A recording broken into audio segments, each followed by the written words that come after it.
Imagine this for a moment. The same microwave you trust every single day to heat your food could be quietly helping to build a disease that rarely gives a second chance. Pancreatic cancer is not the kind of illness that shouts before it arrives. It whispers. It grows silently. And by the time symptoms appear in most cases, it is already dangerously advanced. Now here is the uncomfortable question. What if one of the habits you repeat every week in your own kitchen is slowly creating the kind of internal stress that makes your pancreas more vulnerable over time? Dr. Javier Morales began asking this question years ago after noticing something deeply unsettling in his clinic.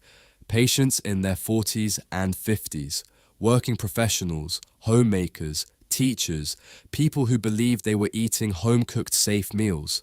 Many of them did not have extreme lifestyles, yet their metabolic markers told a different story.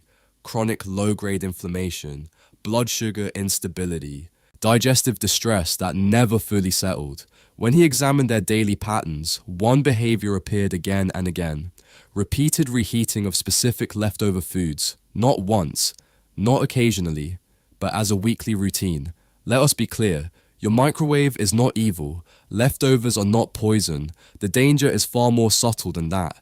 Certain foods, when cooled, slowly stored, improperly, or reheated multiple times, undergo chemical and microbial changes that are invisible to you. No strange smell, no bad taste, no obvious warning sign. But inside the body, the pancreas may be forced to respond again and again to spikes in blood sugar, to inflammatory compounds, to mild toxins, to oxidative stress. One episode does nothing. 100 episodes begin to accumulate. 1,000 episodes across 20 years, that is when silent damage starts to matter. In Indian households, cooking in larger quantities is practical and common. Rice stored in steel containers. Chicken curry reheated the next day. Fried snacks warmed again in oil. Boiled potatoes revived for dinner. These are normal habits, sensible habits. But what if some of them are not as harmless as we believe? Today you will discover 7 everyday foods that may place unexpected stress on your pancreas when reheated incorrectly.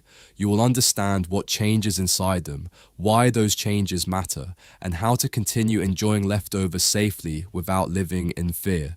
Because awareness is not about panic, it is about protection. Let us start with the most innocent looking food in your fridge right now. Rice. Let us begin with rice.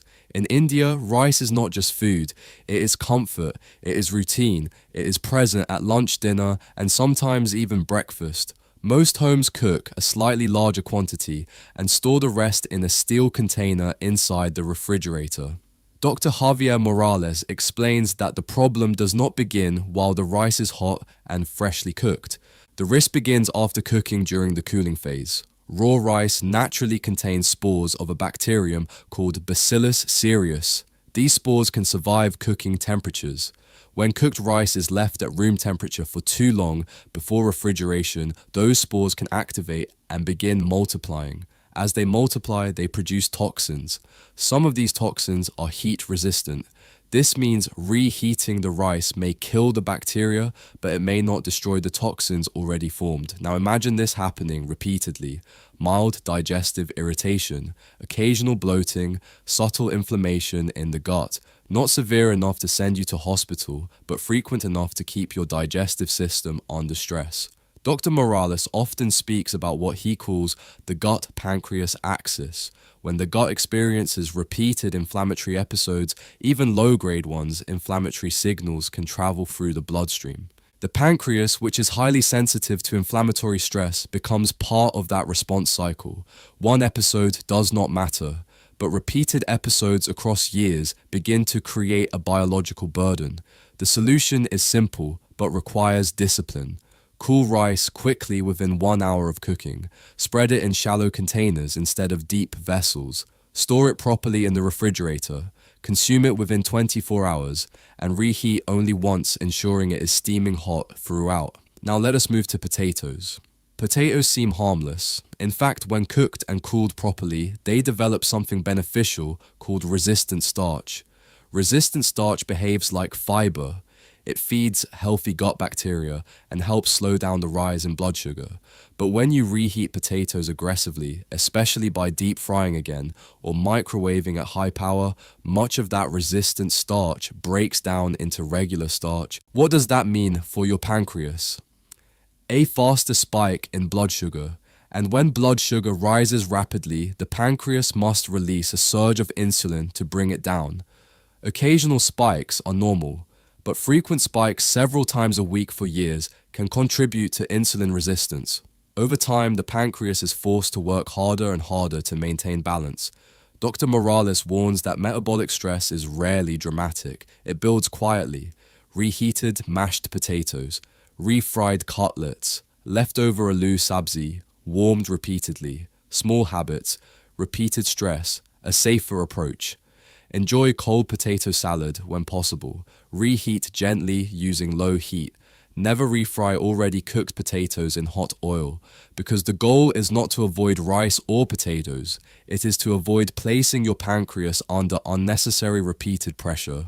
Now let us talk about one of the most commonly reheated proteins in Indian kitchens, chicken. Whether it is leftover chicken curry, grilled breast, shredded chicken for sandwiches, or biryani pieces saved for the next day, chicken is frequently reheated without a second thought. Dr. Javier Morales calls chicken a high responsibility food, not because it is unhealthy, but because it demands proper handling. Raw chicken can naturally contain bacteria such as Salmonella and Campylobacter. Proper cooking destroys them. But contamination can happen again after cooking through hand utensils, cutting boards, or improper storage. And here is where reheating becomes critical. Microwaves heat unevenly. Some portions become extremely hot, while other sections remain only warm. Those warm pockets are ideal for bacterial survival.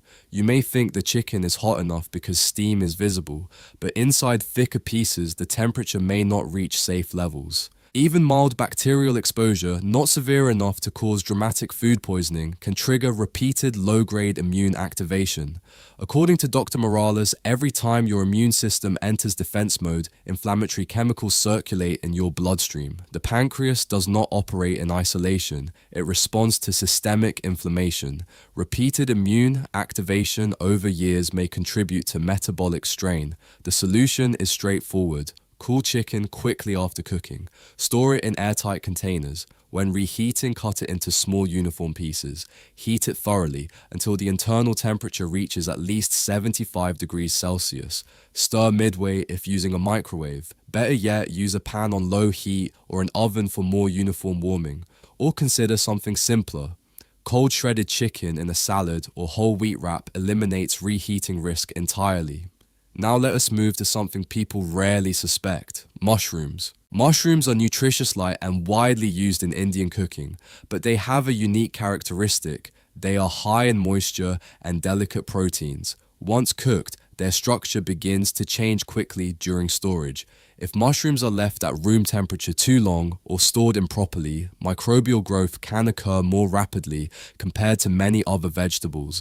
Reheating multiple times further degrades their protein structure and may irritate the digestive tract. Dr. Morales explains that repeated digestive irritation, even if mild, keeps the gut in a slightly inflamed state, and when the gut remains irritated, inflammatory mediators travel beyond it. Again, we return to the same principle. One exposure does nothing. Repeated exposures accumulate. The safest practice with mushrooms is to cook only what you plan to eat immediately. Store leftovers in airtight containers and consume within 24 hours. Avoid reheating more than once. Because protection is not about fear. It is about reducing repeated biological stress wherever possible. Let us now examine something that may surprise many health-conscious viewers: leafy green vegetables, spinach, fenugreek leaves, amaranth, mustard greens. These are considered symbols of clean eating, and rightly so. When fresh and properly prepared, they are rich in micronutrients, antioxidants, and fiber. But according to Dr. Javier Morales, the issue is not the vegetable itself. It is what happens after cooking, cooling, and reheating. Leafy greens naturally contain nitrates. On their own, nitrates are not harmful. In fact, in fresh vegetables, they can even support vascular health. The concern begins when cooked greens are left to cool slowly for several hours before refrigeration. During this time, bacteria can convert nitrates into nitrites. When nitrites are exposed to heat again, especially repeated heating, they may form reactive compounds that increase oxidative stress in the body. Now let us pause here. This does not mean one reheated spinach dish will cause disease, but repeated formation of reactive compounds may contribute to cellular stress. And cellular stress, when persistent, creates an inflammatory environment. Dr. Morales often explains that chronic inflammation is like background noise in the body. You do not notice it day to day, but over years it changes the biological terrain.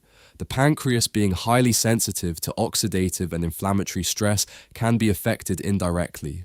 The safer method is simple. Cool cooked greens rapidly. Transfer them into shallow containers and refrigerate within 1 hour. Whenever possible, consume them cold in salads, wraps, or mixed with lentils. If reheating is necessary, do it gently and only once. Now we come to one of the most underestimated risks in Indian kitchens: reused cooking oil. Deep frying is common in festive seasons and weekend cooking. Pakoras, puris, cutlets, samosas. Often the leftover oil is stored and used again to save money. Dr. Morales strongly advises against this habit. When oil is heated at high temperatures, especially repeatedly, its chemical structure changes. Lipid oxidation occurs. Harmful byproducts such as aldehydes and free radicals are formed. These compounds increase oxidative stress inside the body. Oxidative stress damages cells at a microscopic level. It forces organs, including the pancreas, to function in a more hostile internal environment. Using oil once and discarding it may feel wasteful, but reusing oxidized oil repeatedly exposes the body to compounds that accumulate over time. A better option is to limit deep frying. Use fresh oil each time. Prefer baking, steaming, sautéing with minimal oil, or using an air fryer when possible, because sometimes the biggest risks are not dramatic. They are routine. They are economical decisions repeated for years, and they quietly shape your long-term metabolic health. Now let us talk about something so ordinary that nobody ever questions it: eggs. Boiled eggs packed into tiffin boxes. Egg curry, reheated after a long workday. Scrambled eggs warmed again because there was no time to cook fresh. It feels harmless, even healthy. Eggs are rich in protein, affordable, and deeply rooted in everyday Indian meals, and that is exactly why they deserve attention. Dr. Javier Morales often reminds his patients that risk rarely comes from dramatic choices. It comes from repetition. When eggs are cooked, their proteins naturally change structure, which is completely normal. However, when those same eggs are reheated aggressively, especially at high microwave power, the protein structure can undergo further oxidation and tightening, making digestion slightly more demanding. You will not feel this happening. There will be no sharp pain, no warning signal. But digestion becomes a little heavier, the immune system may respond a little more actively, and subtle inflammatory signaling may increase just slightly. On its own, that means very little. But when this process repeats week after week, combined with other dietary stressors, the body begins operating in a mildly inflamed state more often than it should. There is another factor most people ignore. Eggs left outside too long before refrigeration or stored improperly can allow bacterial growth. Even mild contamination that does not cause obvious food poisoning can stimulate immune defense mechanisms. Every activation of the immune system releases inflammatory mediators into circulation. The pancreas does not function separately from this environment. It responds to systemic signals, to blood sugar changes, to digestive load, to inflammatory chemistry moving through the bloodstream. When Dr. Morales steps back and looks at patterns across patients, he does not see one dangerous food. He sees accumulation. Rice that irritates the gut when mishandled, potatoes that trigger rapid glucose spikes when reheated harshly, chicken that may harbor unevenly heated bacteria, greens that form reactive compounds if cooled improperly, oil that becomes oxidized after repeated frying, mushrooms that degrade quickly after cooking, eggs that add digestive and inflammatory load when repeatedly reheated. None of these in isolation create catastrophe, but together repeated across years, they create metabolic wear that the pancreas silently absorbs. And the frightening part is that you will never feel this accumulation happening until much later. If you have stayed with this message until now, it means one thing: you care about your health. And that already places you ahead of most people who move through life on autopilot. The intention behind this discussion was never to create panic in your kitchen or make you afraid of your own refrigerator. Dr. Javier Morales often says something very simple to his patients: food is not your enemy. Ignorance of repetition is.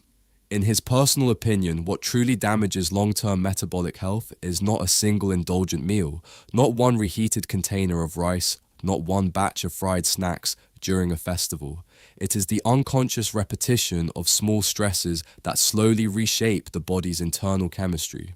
He has seen patients who lived what they believed were balanced lives, yet subtle inflammation and unstable glucose control were silently progressing for years. When he began asking about food handling habits, many were surprised that such ordinary routines could contribute to cumulative strain. But it is very important to understand this clearly. This information is educational in nature. It is not a medical diagnosis. It is not a replacement for consultation with your doctor, endocrinologist, or nutrition professional. Every individual's body is different. Genetics, overall diet, quality lifestyle habits, stress levels, sleep patterns, smoking status, alcohol intake, and physical activity all play major roles in pancreatic health and cancer risk. Reheating food improperly is one possible contributing factor among many. It is not a guaranteed cause of disease, and avoiding reheated leftovers alone does not eliminate risk. Dr. Morales strongly believes in balanced interpretation. The human body is remarkably resilient. It has detoxification systems. It has repair mechanisms. Occasional mistakes are not catastrophic. The purpose of this conversation is not perfection. It is awareness and gradual improvement. When you reduce repeated inflammatory triggers, when you stabilize blood sugar patterns, when you limit oxidized oils, when you improve storage habits, you reduce cumulative metabolic burden. That reduction matters over decades. Pancreatic cancer, diabetes, and chronic inflammatory disorders are complex, multifactorial conditions. No single food decision determines your destiny. However, long-term patterns influence probability, and probability is something you can shift in your favor through consistent, intelligent choices. So when you stand in your kitchen tonight and see leftovers waiting to be reheated, do not feel fear. Feel control. Ask yourself whether you are storing correctly, reheating safely, or simply following habit without awareness. Small improvements practiced repeatedly can reshape long-term health outcomes in powerful ways. That is the perspective Dr. Javier Morales shares. Not fear-driven, not extreme, but informed, practical, and protective.